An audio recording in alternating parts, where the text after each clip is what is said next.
देश की राजधानी दिल्ली में हर बदलते दिन के साथ कोरोना के कारण हालात बदतर हो रहे हैं। दिल्ली में कोरोना की रफ्तार तीव्र गति से बढ़ रही है।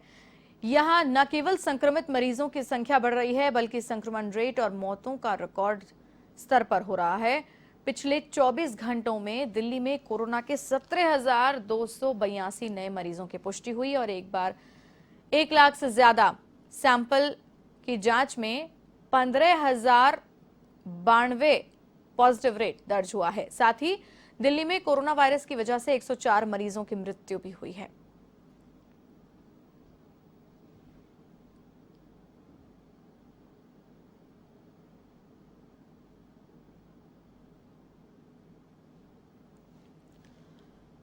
स्थिति की गंभीरता को समझना बेहद आवश्यक है।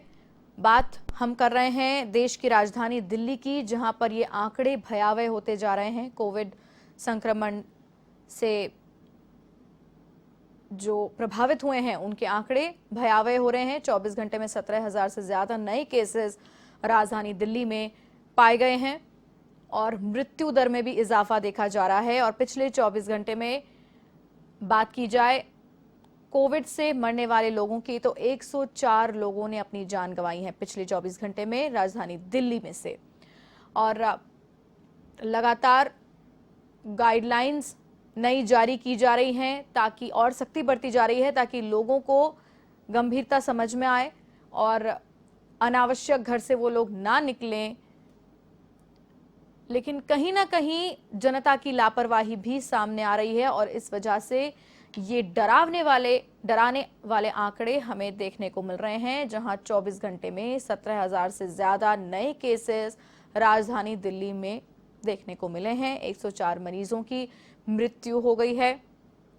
और क्या कुछ देश की राजधानी दिल्ली में चल रहा है कोरोना को लेकर, जानेंगे एवं संवाददाता प्रीत किरण से फोन लाइन पर जुड़ रही है हमारे साथ दिल्ली से। प्रीत, क्या ताजा अपडेट है राजधानी दिल्ली का, बताएं।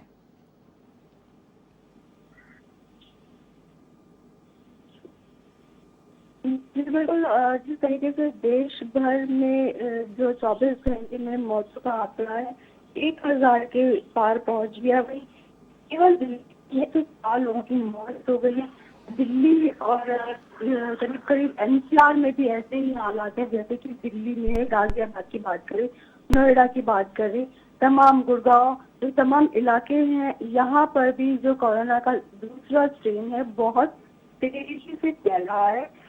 तो कहीं ना कहीं संक्रमण रेट को कम करने के लिए दिल्ली सरकार की ओर से जल्द ज्यादा संख्या में वैक्सीनेट करने का कार्यक्रम चलाया जा रहा है। बावजूद इसके दिल्ली सरकार की तरफ से लगातार केंद्र से ये मांग की जा रही है कि जो एज लिमिट है उसको कम की जाए। हालांकि दिल्ली सरकार की ओर से जो ऑक्सीजन बेड है वो अस्पतालों के अलावा जो अन्य जिस तरीके से अगर बैंक्वेट हॉल की बात करें या अन्य जगह पर इस तरीके के अरेंजमेंट कराए गए हैं ताकि जो पेशेंट्स क्रिटिकल सिचुएशन में है वो हॉस्पिटल में एडमिट हो और जिनको कहीं ना कहीं राहत मिल चुकी है, किसी तरीके की राहत महसूस कर रहे हैं, वो हॉस्पिटल की निगरानी में बाकी जो बेड्स की सुविधा की गई है वहां पर एडमिट हो सके। दिल्ली सरकार की तरफ से ये भी कहा जा रहा है कि पिछली बार जिस तरीके से कोरोना से दिल्ली ने अंतिम समय पे पार पा लिया था, दिल्ली सरकार की तरफ से तमाम प्रयास किए जा रहे हैं। हालांकि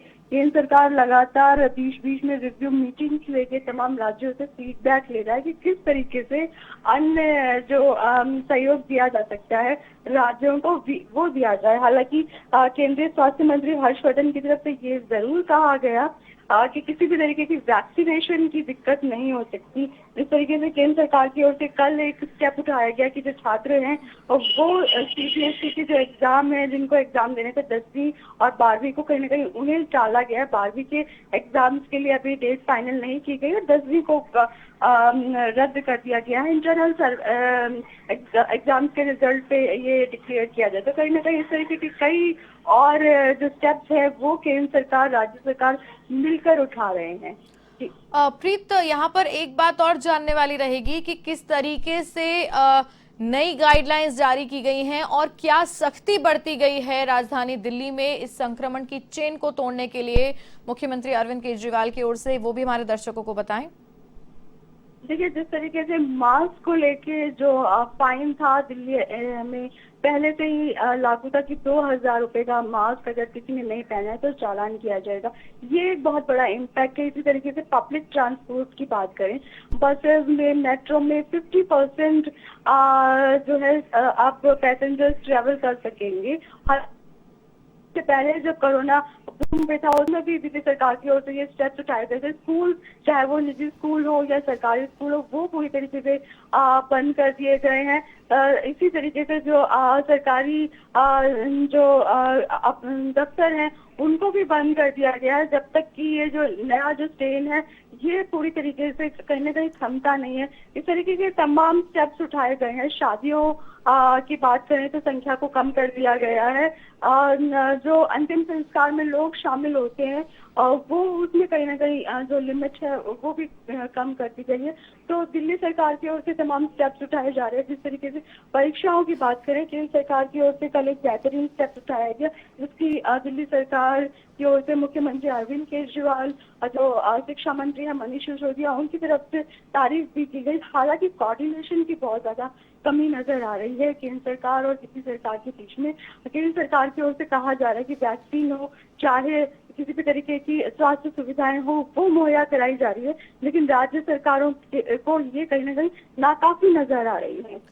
प्रीत, यहाँ पर दो बड़ी बातें सामने निकल कर आ रही है। पहली ये कि जो पहले की जो लहर थी कोविड की, जब पीक पे चल रहा था पहली लहर में, तब कंप्लीट लॉकडाउन हमारे देश में लगाया गया था, जो कि अब नहीं लगाया जा सकता है या फिर फिलहाल अभी नहीं लगाया जा रहा है। और दूसरी बड़ी बात ये कि स्थिति जो पहले बेकाबू हुई थी उससे कहीं ज्यादा भयावह स्थिति अब है।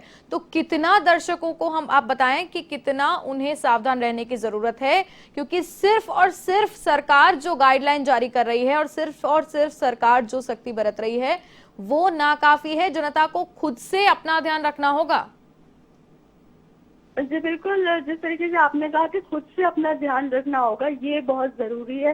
क्योंकि पिछला जो स्ट्रेन था, पहली बार जब कोरोना हुआ था, तो परिवार में अगर विशेषज्ञों की बात करें उनकी तरफ से ये कहा जा रहा है कि परिवार में 1 से 2 सदस्य जो है कोरोना पॉजिटिव पाए जाते थे टेस्ट के बाद। हालांकि ये जो दूसरा टेस्ट है RT-PCR टेस्ट में कई बार लक्षण होने के बावजूद पॉजिटिव नहीं आ रहे, या फिर ऐसा हो रहा है कि एक व्यक्ति संक्रमित होता है, पूरा परिवार संक्रमित हो जाता है। क्योंकि ये जो स्ट्रेन है, नया स्ट्रेन, वो बहुत तेजी से फैल रहा है।